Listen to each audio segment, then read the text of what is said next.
Fraud نہیں. خلوص کو پیدا کرتا ہے. وہ آپ نے انگریزی کا وہ ضرب المثل سنیے, لو بگیٹس لو, ہیٹریٹ بگیٹس ہیٹریٹ. فارسی میں وہ ہے کہ گندم از گندم بے رویت, جو سے جو, گندم سے گندم پیدا ہوگی, جو سے جو. اگر اللہ کے ساتھ خلوص ہے تو اللہ کا بھی تمہارے ساتھ خلوص ہوگا. اگر تم دل گواہی دے کہ تم نے اللہ کے ساتھ اخلاص کا معاملہ کیا ہے تو دل کو یہ یقین ہوگا کہ اللہ تعالیٰ بھی تمہارا ساتھ کبھی نہیں چھوڑے گا. یہ ہے وہ بات. الذین صبروا علی ربہم یتوکلون وکأی من دابۃ لا تحمل رزقها. اگر معاش کے فکری میں پڑے رہے اور اسی کو تم نے اپنے سر پر مسلط کر لیا تو اس سے کبھی نہیں چھٹو گے, دین کا کوئی کام نہیں کر سکو. اس میں توکل کرو اور لگا دو اپنے آپ کو اللہ کے دین کے لیے, تو اللہ تعالیٰ کوئی شریف انسان بھی ایسے انسان کو کبھی نہیں چھوڑتا جس کا اس کے ساتھ ایک مخلصانہ تعلق ہو. تو ذرا تصور تو کرو کہ اللہ تعالیٰ کیسے چھوڑ دے گا اپنے اس بندے کو, کیا اس کی وہ ضروریات پوری نہ کرے گا؟ اللہ یرزقھا وایاکم, اللہ ہی ان چڑیوں کو بھی, ان چوپایوں کو بھی رزق پہنچا رہا ہے, وہ تمہیں بھی رزق پہنچائے گا. وہو السمیع العلیم, اور وہ سب کچھ سننے والا اور سب کچھ جاننے والا ہے. تمہاری دعائیں سنتا ہے, تمہارے حالات سے باخبر ہے, وہ دیکھ رہا ہے. بلکہ تم اپنی ضروریات کو نہیں جانتے کہ کل کس بات کی ضرورت پیش آئے گی, اللہ تو جانتا ہے. وہ تمہارے لیے پہلے سے اس کا اہتمام کرے گا. اب آخری آیت جو اس صفحے پر ہے اس کو پڑھ لیجئے. یہ ہمارے درس کے, آج کے درس کا اختتامی جو ہے نقطہ ہے. یہ ہے وہی توکل کا ایک اور مظہر. توکل کا ایک مظہر تو یہ آیا کہ رزق اور دنیاوی ضروریات کے لیے انسان اللہ کو اپنا کفیل بنا دے. میں نے اللہ کے حوالے کیا, سپردم بتو مایا خیشرا تو دانی حساب کم و بیشرا. بڑے پیارے اشعار ہیں اس موضوع پر کہ میرا اپنے معاملے میں خود فکر کرنا یہ تو میرے لیے مسائب پیدا کرتا ہے, اور جو کارساز ہے میرا, جو سب کچھ جانتا ہے. دیکھیے اپنے ایک مسئلے کو میں حل کرنے کی کوشش کر رہا ہوں, میرا علم محدود ہے, لہذا میں غلطی بھی کر سکتا ہوں, بجائے اس کو حل کرنے کو اور الجھا لوں گا. اگر اللہ کے حوالے کر دوں, تفویض الامر الی اللہ, افوض امری الی اللہ ان اللہ بصیر بالعباد. اللہ کا علم تو ناقص نہیں, اللہ اپنے علم کامل سے اور قدرت کاملہ سے میرے کام کو بنائے گا. تو کام کے بننے کا زیادہ امکان اس شکل میں یا اس میں ہے. یہ ہے وہ مفہوم جو شعر کا ہے, کار ساز ماں بے فکر کار ماں, فکر ماں در کار ماں آزار ماں. جب میں اپنے کاموں میں خود اپنے آپ کو متفکر کر لیتا ہوں تو اپنے لیے آزار پیدا کر لیتا ہوں, مصیبت پیدا کر لیتا ہوں, طرح طرح کی ٹھوکریں, طرح طرح کے غلط اقدامات. تو فکر ماں در کار ماں آزار ماں, کار ساز ماں بے فکر کار ماں. میرا کار ساز اگر وہ میرے کام کی فکر میں ہے تو اب اس سے زیادہ میرے لیے اطمینان کی بات کیا ہوگی. لیکن وہ کب فکر کرے گا؟ جب تم اس کے دین کی فکر کر رہے ہو. تم اس کے لیے اپنے آپ کو لگا دو, تمہارے معاملات کو اپنے ذمہ لے لے گا. تو اللہ تعالیٰ جس کا کفیل بن جائے, اب اس کے لیے کوئی چنتا, کوئی فکر, کوئی پریشانی ہوگی. ایک مظہر تو یہ ہے توکل کا, اور آخری مظہر یہ ہے اللہ کی مدد کا. اتنا پختہ وعدہ یہاں آ رہا ہے, والذین جاہدوا فینا لنہدینہم سبلنا. یہ میں پہلے بیان کر چکا ہوں سورہ عنکبوت کے پہلے رکوع کے درس میں. عربی زبان میں کسی چیز کی تاکید کے لیے اس سے زیادہ اسلوب کوئی نہیں. فعل مضارع پر شروع میں لام مفتوح, آخر میں نون مشدد, اور اس سورہ مبارکہ کا آپ نے نوٹ کیا ہوگا یہ اسلوب بار بار آیا ہے.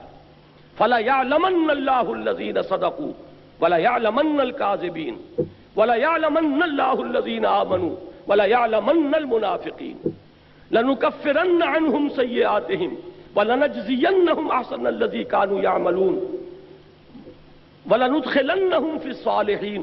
یہ اتنی مرتبہ تو وہاں آیا تھا. آج کے درس میں بھی آیا تھا لَنُبَوِّئَنَّهُمْ مِنَ الْجَنَّةِ غُرَفًا, ہم لازماً انہیں جگہ دیں گے جنت کے بالا خانوں میں.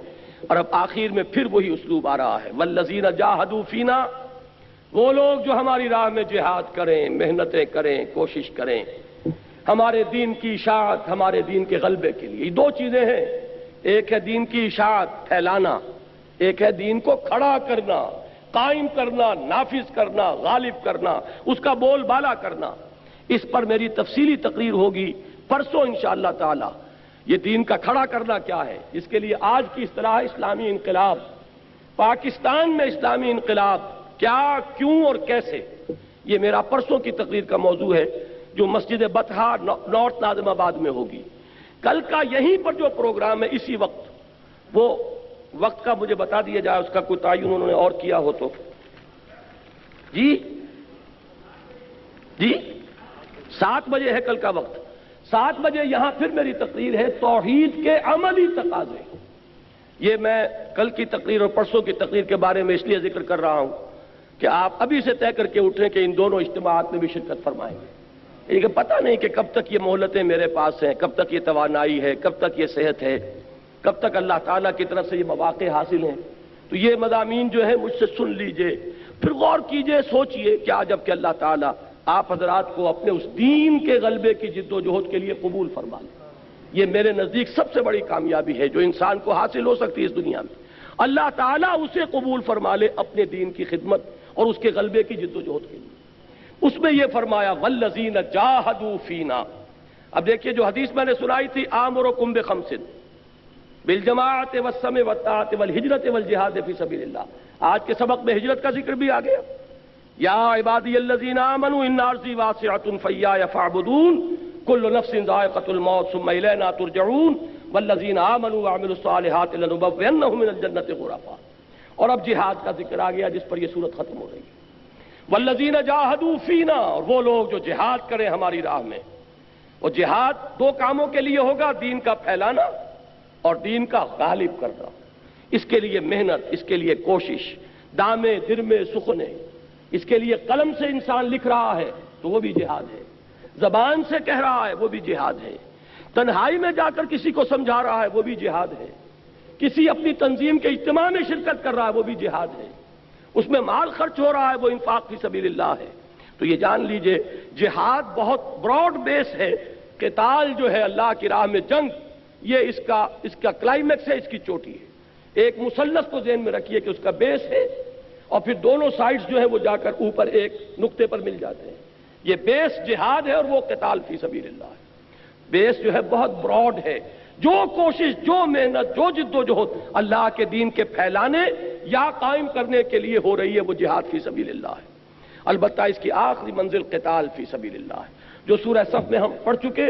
مقام محبوبیت وہی ہے، جو وہاں پہنچے گا وہ محبوب ہوگا اللہ کا۔ ان اللہ یحب الذین یقاتلون فی سبیلہ صفا کانہم بنیان مرصوص۔ یا اللہ تعالیٰ کو تو محبت اپنے ان بندوں سے ہے جو اس کی راہ میں جنگ کرتے ہیں صفے باندھ کر، گویا کسی سا پلائی ہوئی دیوار ہے۔ وہ لفظ جہاد ہے جس پر صورت ختم ہو رہی ہے، والذین جاہدوا فینا لنہدینہم سبلنا۔ انتہائی تاکید کے ساتھ وعدہ، ہم لازماً ان کی رہنمائی کریں گے اپنے راستوں کی طرف۔ یعنی یہ ہے کہ انسان آج کا کام کر رہا ہے، کل کیا ہوگا، کل کون سی منزل آئے گی، ہمیں کدھر جانا ہوگا، کیا اقدام کرنا ہوگا، یہ آج کی فکر نہ کرو، آج اس کی فکر نہ کرو، اللہ تعالیٰ راستے کھولتا چلا جائے گا۔ آج خلوص اور اخلاص کے ساتھ قدم بڑھا دو اور مستقبل کو اللہ کے حوالے کرو۔ اللہ کا پختہ وعدہ ہے، اگر تم خلوص کے ساتھ ہمارے راستے میں قدم بڑھاؤ گے، ہم رہنمائی کریں گے، ہم انگلی پکڑ کر لے جائیں گے، ہم راستہ دکھائیں گے۔ والذین جاہدوا فینا لنہدینہم سبلنا وَإِنَّ اللَّهَ لَمَعَ الْمُحْسِنِينَ۔ اور یقیناً اللہ تعالی محسنین کے ساتھ ہے، وہ لوگ کہ جو اس کے ساتھ اپنے تعلق میں احسان کی روش اختیار کرتے ہیں۔ احسان کیا ہے؟ ان تعبد اللہ کأنک تراہ فإن لم تکن تراہ فإنہ یراک۔ اور ایک حدیث میں الفاظ آئے ان تعمل للہ کأنک تراہ فإن لم تکن تراہ فإنہ یراک۔ اللہ کے لیے محنت، مشقت کرنا اس یقین کے ساتھ جیسے کہ تم اسے دیکھ رہے ہو، اور اگر یہ نہ ہو تو یہ یقین تو ہو کہ وہ تمہیں دیکھ رہا ہے۔ یہ کیفیت جب ہو جائے گی آپ کی سرفروشی کی، آپ کی جانفشانی کی، دین کے لیے محنت اور مشقت کی، اس حالت میں جب آپ کھڑے ہوں گے نماز پڑھنے کے لیے تو یہ احسان کی نماز ہے۔ اس حالت میں جب آپ ذکر کر رہے ہوں گے یہ احسان کا ذکر ہوگا۔ اس حالت میں جو جد و جہد کر رہے ہیں یہ احسان کی روش ہے۔ تو فرمایا ان اللہ لمع المحسنین، اور مع سے مراد کیا ہے؟ اللہ کی تائید، اللہ کی نصرت، اور یہ کہ فی الواقع بھی وہ ہر وقت ہمارے ساتھ ہے۔ اب میں یہاں صرف نوٹ کرا دیتا ہوں، یہی الفاظ کہے تھے حضرت موسیٰ نے، یہی الفاظ کہے تھے حضور نے۔ حضرت موسیٰ جب قوم کو لے کر نکلے ہیں اور آگے آ گیا سمندر اور پیچھے نظر آ رہا تھا کہ گرد و غبار کے بادل اڑ رہے ہیں، فرعون اپنے لشکر سمیت دوڑتا ہوا آ رہا ہے، پیچھا کر رہا ہے، تو وہ جو تھے کم ایمان والے لوگ جن کے دلوں میں ابھی ایمان داخل نہیں ہوا تھا، وَلَمَّا يَدْخُلِ الْإِيمَانُ فِي قُلُوبِكُمْ، کثیر تعداد ایسی تھی نا، یہی تو تھے جنہوں نے انکار کر دیا تھا قتال سے ہم جنگ نہیں کریں گے، انہوں نے کہا اِنَّا لَمُدْرَكُونَ، اے موسیٰ ہم تو پکڑے گئے مارے گئے۔ یہ کہاں مروایا تم نے ہمیں؟ قرآن مجید میں تو یہ الفاظ نہیں ہے، لیکن تورات میں یہ الفاظ موجود ہیں کہ لوگوں نے موسیٰ کے خلاف جو ہے کہ اس سے تو بہتر تھا کہ ہم وہیں تھے، وہاں بہرحال غلامی تھی، مزدوری تھی، لیکن یہ کہ یہ تو اب ہمارے سب کو ہلاک کر دیں گے، یہاں پر تم نے ہمیں مروا دیا۔ اس وقت حضرت موسیٰ کا جواب کیا تھا؟ قرآن میں وہ الفاظ ہے، کلا، ہرگز نہیں، ان معی ربی سیہدین، میرے ساتھ میرا رب ہے، وہ مجھے راستہ دے گا۔ یہ یقین جو ہے یہ بھی اس راہ کے ہر کارکن کے لیے ضروری ہے۔ اللہ کی مدد، اللہ کی رزاقیت، ان دونوں چیزوں کا یقین جب ہوگا اور اللہ راستہ دکھائے گا، اللہ رہنمائی فرمائے گا۔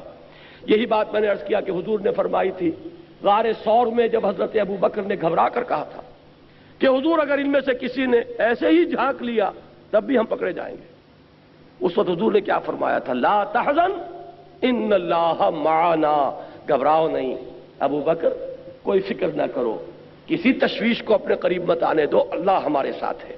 تو اللہ ساتھ ہے تو پھر کسی کا ڈر کیا ہے؟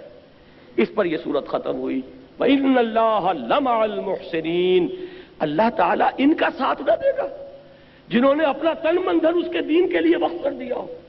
کیا اللہ تعالیٰ ان کو بے یار و مددگار چھوڑ دے گا؟ نہیں، یقین رکھو، تمہارا دل ٹھک جانا چاہیے اس پر کہ اللہ تعالیٰ رہنمائی فرمائے گا، جہاں کوئی راستہ نظر نہیں آئے گا وہاں راستہ کھولے گا، یرزقہ من حیث لا یحتسب، وہاں سے تمہیں رزق پہنچائے گا جہاں سے تمہیں گمان تک نہیں ہوگا۔ لیکن یہ ساری چیزیں ضروری ہیں کہ اس کے لیے ایمان موجود ہو دل میں۔ یہ ہے وہ ہدایات، ذرا نوٹ کیجئے کن کو دی گئیں؟ یہ سابقون الاولون کو ہدایات دی گئیں۔ سن 5 تک کون ایمان لائے تھے؟ 40-50 افراد ہوں گے، 60-70 ہوں گے، اس سے زائد نہیں۔ یہی وہ لوگ ہیں جو ہماری اس امت کا گل سرسبز جن کو کہنا چاہیے، السابقون الاولون، جو ابتدا میں ایمان لانے والے ہیں۔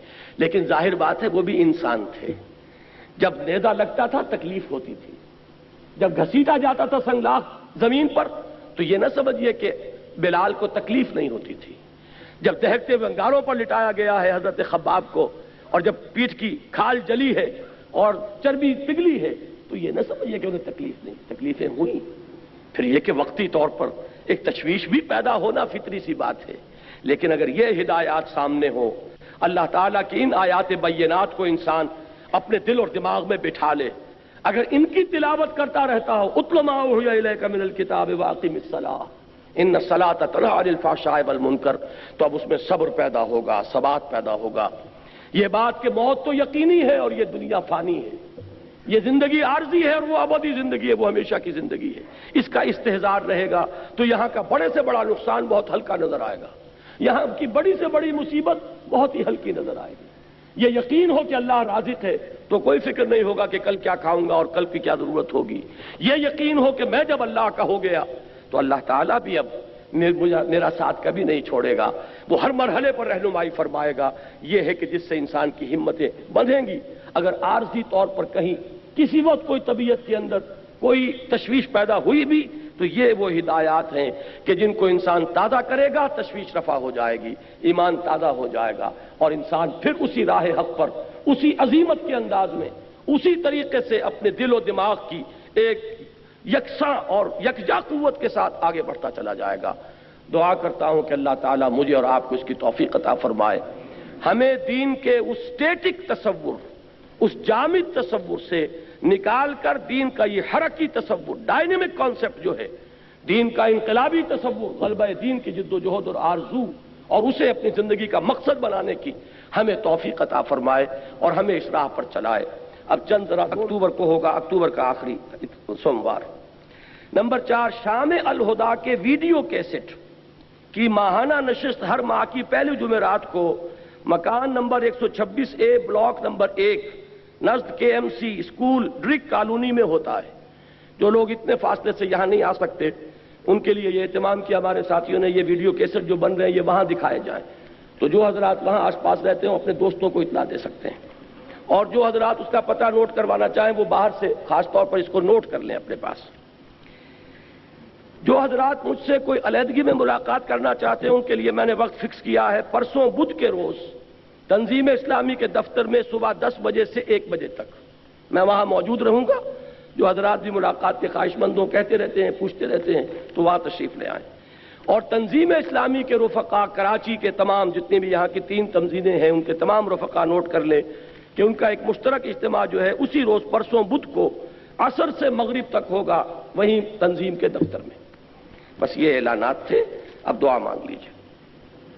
الحمدللہ الذی ہدانا لہذا وما کنا لنہتدی لولا ان ہدانا اللہ ربنا لا تزغ قلوبنا بعد اذ ہدیتنا وہب لنا من لدنک رحمہ انک انت الوہاب اللہم افرغ علینا صبرا اللہم افرغ علینا صبرا اللہم اجعلنا من الصابرین اللہم وفقنا لما تحب وترضى اللہم وفقنا ان نقیم دینک اللہم وفقنا ان نجاہد فی سبیلک باموالنا وانفسنا اللہم ارزقنا شہادتا فی سبیلک وصلی اللہ تعالی علی خیر خلقہ محمد وآلہ واصحابہ اجمعین برحمتک یا ارحم الراحمین۔ اب حسب معمول عشاء کی جماعت ہوگی، عشاء کی نماز با جماعت ہم ادا کریں گے۔